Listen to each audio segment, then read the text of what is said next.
നമസ്കാരം. ജന്മഭൂമിയിലേക്ക് സ്വാഗതം. വാർത്തകൾ ചുരുക്കത്തിൽ. സംസ്ഥാനത്ത് 2 ദിവസം കൂടി ശക്തമായ മഴയ്ക്ക് സാധ്യത. 8 ജില്ലകളിൽ ഇന്ന് ഓറഞ്ച് അലേർട്ട് പ്രഖ്യാപിച്ചിരിക്കുകയാണ്.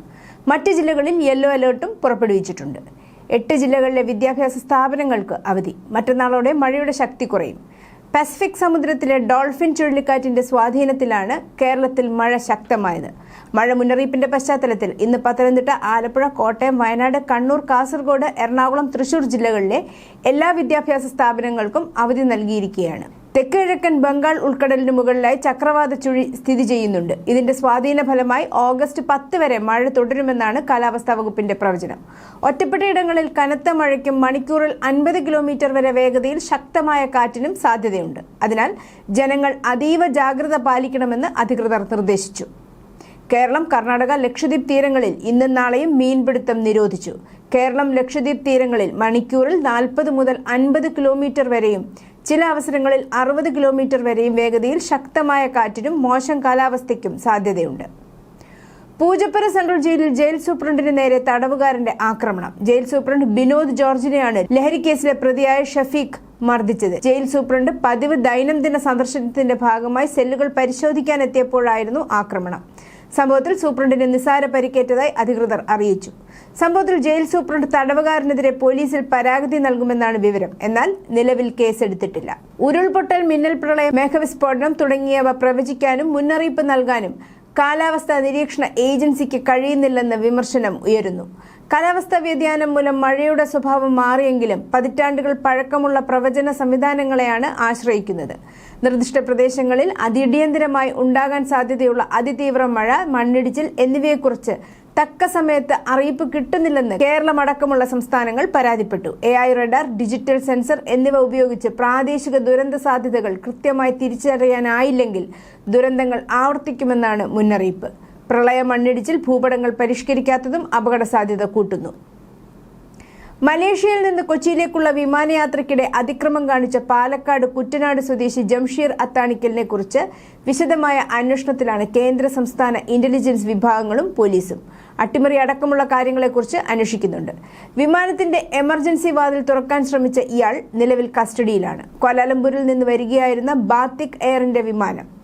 ഇതിനിടെ വിൻഡോ സീറ്റിലിരുന്ന ജംഷീർ എമർജൻസി ഡോർ ബലമായി വലിച്ചു തുറക്കാൻ ശ്രമിക്കുകയായിരുന്നു. ഒരു വിൻഡോ പാനൽ അടിച്ചു തകർത്തു. പരിഭ്രാന്തരായ മറ്റു യാത്രക്കാരും ക്യാബിൻ ക്രൂവും ചേർന്ന് ഇയാളെ വിമാനം സുരക്ഷിതമായി ലാൻഡ് ചെയ്യുന്നതുവരെ തടഞ്ഞു വെക്കുകയായിരുന്നു.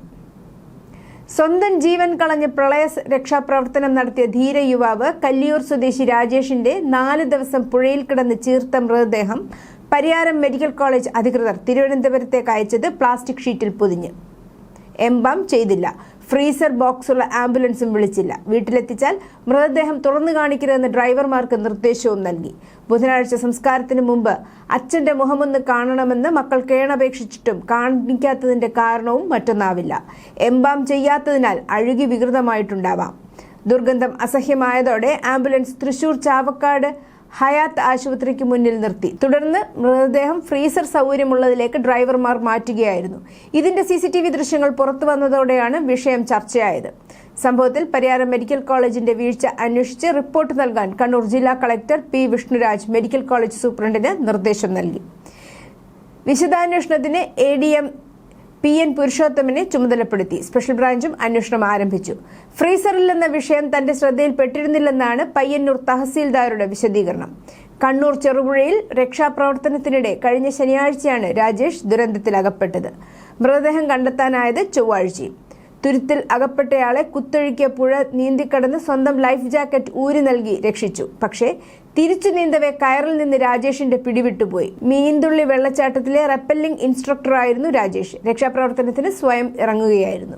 ITI പോളിടെക്നിക് കോഴ്സുകൾ പാസ്സായവർക്ക് 4 വർഷ ബിരുദത്തിന് പ്രവേശനം നേടാൻ +2 വേണ്ടെന്ന് സർക്കാർ ഉത്തരവ്. ഉന്നത വിദ്യാഭ്യാസ കൗൺസിലിന്റെ ശുപാർശയുടെ അടിസ്ഥാനത്തിലാണിത്. ITI ജയിച്ചാൽ 1-ാം വർഷ ബിരുദത്തിനും 3-ാം വർഷ പോളിടെക്നിക് ഡിപ്ലോമയുള്ളവർക്ക് ബിരുദം 2-ാം വർഷത്തിനും പ്രവേശനം നേടാം. പോളിടെക്നിക് ഡിപ്ലോമയുള്ളവർക്ക് നിലവിൽ BTech 2-ാം വർഷത്തിലേക്ക് ചേരാൻ അവസരമുണ്ട്. ITIക്കാർക്ക് നിർദ്ദിഷ്ട ഭാഷാ കോഴ്സുകൾ കൂടി പാസ്സായാലാണ് ബിരുദ പ്രവേശനം. UGCയുടെ നാഷണൽ ക്രെഡിറ്റ് ഫ്രെയിം നെറ്റ്വർക്ക് മാനദണ്ഡമാക്കിയാണ് ഉന്നത വിദ്യാഭ്യാസ വകുപ്പിന്റെ ഉത്തരവ്. കോഴിക്കോട് താമരശ്ശേരി ഫ്രഷ് കട്ട് അറു മാലിന്യ ഫാക്ടറി അടച്ചുപൂട്ടാനുള്ള മലിനീകരണ നിയന്ത്രണ ബോർഡിന്റെ ഉത്തരവ് ഹൈക്കോടതി സ്റ്റേ ചെയ്തു. ഫാക്ടറിയിൽ നിന്ന് പുഴയിലേക്ക് മാലിന്യം ഒഴുക്കിയെന്ന കണ്ടെത്തലിനെ തുടർന്ന് കമ്പനി അടച്ചുപൂട്ടാൻ കഴിഞ്ഞ ദിവസം നോട്ടീസ് നൽകിയിരുന്നു. ഇതിനെതിരെ ഉടമകൾ നൽകിയ ഹർജി പരിഗണിച്ചാണ് ഹൈക്കോടതി ഈ നിർണായക നടപടി. ഉമീദ് പോർട്ടലിൽ വഖഫ് സ്വത്തുക്കളുടെ വിവരങ്ങൾ അപ്ലോഡ് ചെയ്യാൻ 6 മാസത്തെ അധിക സമയം അനുവദിക്കണമെന്നാവശ്യപ്പെട്ട് കേരള വഖഫ് ബോർഡ് സുപ്രീം കോടതിയെ സമീപിച്ചു. 6 മാസത്തെ സമയം അനുവദിക്കണമെന്ന ആവശ്യം കേരള ഹൈക്കോടതി തള്ളിയതിനെതിരെയാണ് പുതിയ ഹർജി സമർപ്പിച്ചത്. ഉമീദ് പോർട്ടലിലെ വിവിധ സാങ്കേതിക തകരാറുകൾ കാരണം നിശ്ചിത സമയപരിധിക്കുള്ളിൽ വിവരങ്ങൾ അപ്ലോഡ് ചെയ്യാൻ കഴിഞ്ഞില്ലെന്നാണ് ഹർജിയിലെ പ്രധാന വാദം. കേരളത്തിൽ 40,000-ത്തിലധികം വഖഫ് സ്വത്തുക്കളുടെ വിവരങ്ങൾ ഇതിനകം അപ്ലോഡ് ചെയ്തിട്ടുണ്ടെന്നും 25,000-ത്തോളം സ്വത്തുക്കളുടെ വിവരങ്ങൾ പരിശോധിച്ച് അംഗീകരിക്കാനുള്ള നടപടികൾ ബാക്കിയുണ്ടെന്നും ഹർജിയിൽ ചൂണ്ടിക്കാട്ടുന്നു. ശബരിമലയിലേക്ക് മിൽമ നെയ് വിതരണം ചെയ്തതിലെ ക്രമക്കേട് മുൻ Devaswom board president PS Prasanth, മുൻ അംഗം A അജിത് കുമാർ എന്നിവരെ പ്രതി ചേർത്ത് വിജിലൻസ് FIR രജിസ്റ്റർ ചെയ്തു. നെയ്യിടപാടിന് അനുമതി നൽകിയത് ഈ ഭരണസമിതിയുടെ കാലത്താണ്.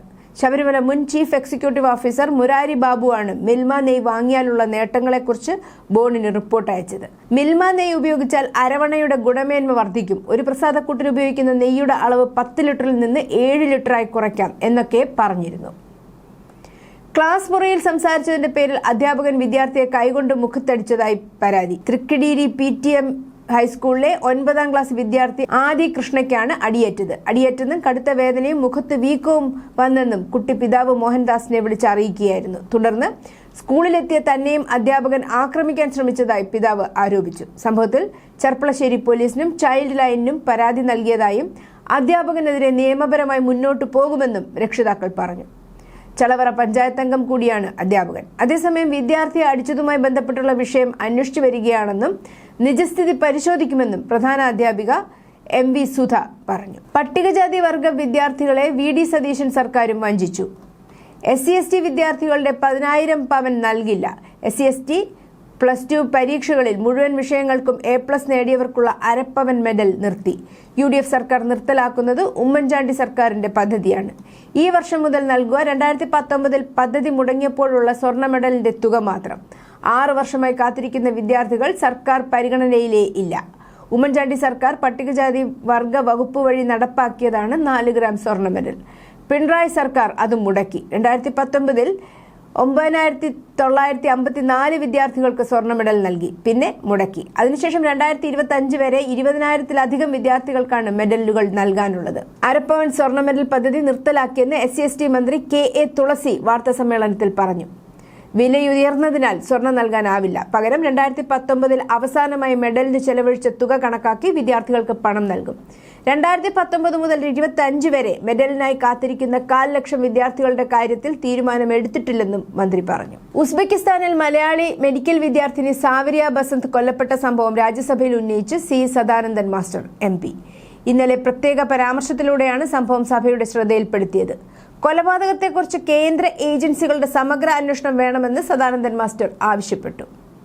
ഓണവിപണിയിൽ കൈത്തറി തുണിക്ക് വെല്ലുവിളിയായി അന്യസംസ്ഥാനങ്ങളിൽ നിന്നുള്ള പവർലൂം നിർമ്മിത വ്യാജ കൈത്തറി കേരളത്തിലേക്ക്. സെറ്റുമുണ്ട്, കസവ് സാരി, നൂറിഴമുണ്ട്, കൈത്തറി സാരി എന്നിവയൊക്കെയാണ് ജനപ്രിയ ഉൽപ്പന്നങ്ങൾ.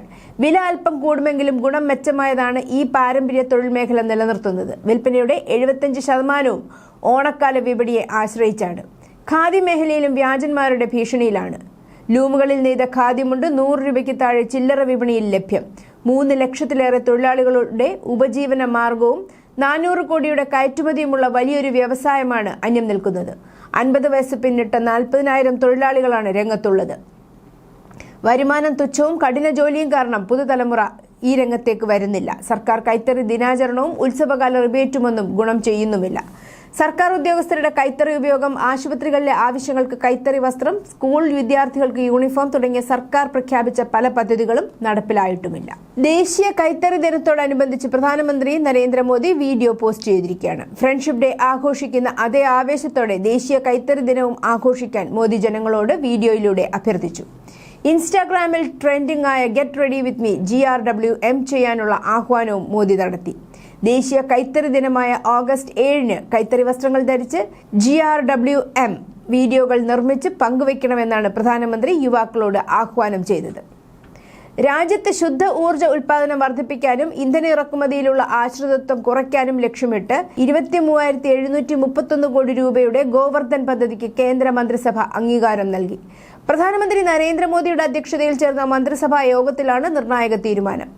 കാർഷികാവശിഷ്ടങ്ങൾ, കന്നുകാലികളുടെ ചാണകം, ജൈവ മാലിന്യങ്ങൾ എന്നിവ ഉപയോഗിച്ച് കംപ്രസ്ഡ് ബയോഗ്യാസ് ഉൽപ്പാദിപ്പിക്കുന്നതിലൂടെ ഗ്രാമീണ സമ്പദ് വ്യവസ്ഥയ്ക്ക് കരുത്തേകുകയും തൊഴിലവസരങ്ങൾ സൃഷ്ടിക്കുകയും ചെയ്യുകയാണ് പദ്ധതിയുടെ പ്രധാന ലക്ഷ്യം. ഡീപ് ഫേക്കുകളും ആർട്ടിഫിഷ്യൽ ഇന്റലിജൻസ് AI ഉപയോഗിച്ച് സൃഷ്ടിക്കുന്ന വ്യാജ ഉള്ളടക്കങ്ങളും നിയന്ത്രിക്കാൻ കേന്ദ്ര സർക്കാർ IT ചട്ടങ്ങൾ കൂടുതൽ കർശനമാക്കി. പുതുക്കിയ ഇൻഫർമേഷൻ ടെക്നോളജി IT നിയമങ്ങൾ പ്രകാരം കോടതി അല്ലെങ്കിൽ ബന്ധപ്പെട്ട സർക്കാർ അതോറിറ്റി നിയമവിരുദ്ധമെന്ന് കണ്ടെത്തുന്ന ഉള്ളടക്കം 36 മണിക്കൂറിനുള്ളിൽ നീക്കണമെന്ന വ്യവസ്ഥ 3 മണിക്കൂറായി ചുരുക്കി.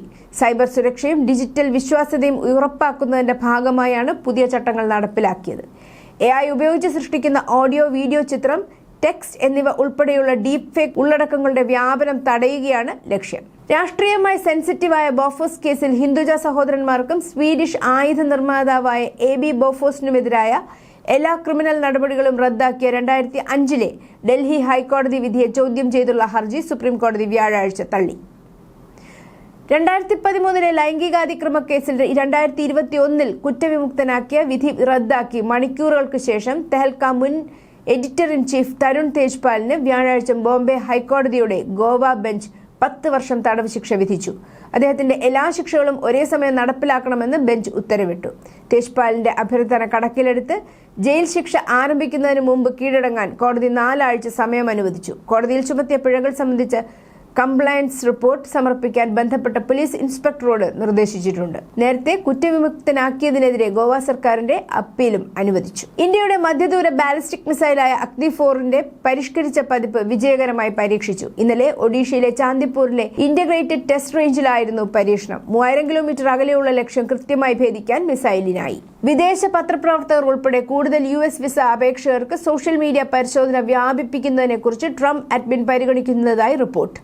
ഈ നിർദ്ദേശപ്രകാരം വിസ സ്ക്രീനിംഗ് പ്രക്രിയയുടെ ഭാഗമായി സർക്കാർ സൂക്ഷ്മ പരിശോധന അനുവദിക്കുന്നതിന് ബാധിതരായ അപേക്ഷകർ അവരുടെ സോഷ്യൽ മീഡിയ അക്കൗണ്ടുകൾ പരസ്യമാക്കേണ്ടി വന്നേക്കാം. ജനന ടൂറിസം എന്ന് വിളിക്കുന്നതിനെ ലക്ഷ്യം വെച്ചുകൊണ്ട് ജന്മാവകാശ പൗരത്വം നിയന്ത്രിക്കാൻ ലക്ഷ്യമിട്ടുള്ള ഒരു പുതിയ എക്സിക്യൂട്ടീവ് ഉത്തരവിൽ US പ്രസിഡന്റ് ഡൊണാൾഡ് ട്രംപ് ഒപ്പുവെച്ചു. അമേരിക്കൻ മണ്ണിൽ ജനിക്കുന്ന കുട്ടികൾക്ക് US പൗരത്വം പരിമിതപ്പെടുത്താനുള്ള അദ്ദേഹത്തിന്റെ മുൻ ശ്രമം സുപ്രീം കോടതി തടഞ്ഞ ആഴ്ചകൾക്ക് ശേഷമാണ് ഈ നീക്കം. രാജ്യത്തെ ഏറ്റവും വലിയ സൈനിക സംഭരണ പരിപാടികളിൽ ഒന്നായ 114 റഫേൽ മൾട്ടി റോൾ യുദ്ധവിമാനങ്ങൾ വാങ്ങുന്നതിനുള്ള വിശദമായ സാങ്കേതിക വാണിജ്യ നിർദ്ദേശം ഫ്രാൻസ് ഇന്ത്യക്ക് സമർപ്പിച്ചു. മൾട്ടി റോൾ യുദ്ധവിമാനങ്ങളുടെ വലിയ തോതിലുള്ള തദ്ദേശീയ ഉൽപാദനവും നിർമ്മാണവും ഇന്ത്യയിൽ നടത്താനുള്ള പദ്ധതിയാണ് ഈ നിർദ്ദേശത്തിന്റെ ഒരു പ്രധാന ആകർഷണം. അംഗീകാരം ലഭിച്ചാൽ Tata group, Larsen and turbo തുടങ്ങി ഇന്ത്യൻ കമ്പനികൾക്കും മറ്റു പ്രതിരോധ നിർമ്മാതാക്കൾക്കും ഏകദേശം 1.6 ലക്ഷം കോടി രൂപയുടെ ബിസിനസ് അവസരങ്ങൾ സൃഷ്ടിക്കാൻ ഈ കരാർ സഹായിക്കും. അതേസമയം രാജ്യത്തിന്റെ എയ്റോസ്പേസ് നിർമ്മാണ ആവാസ വ്യവസ്ഥയെ ഗണ്യമായി ഉയർത്തുകയും ചെയ്യും. News desk Janmabhumi.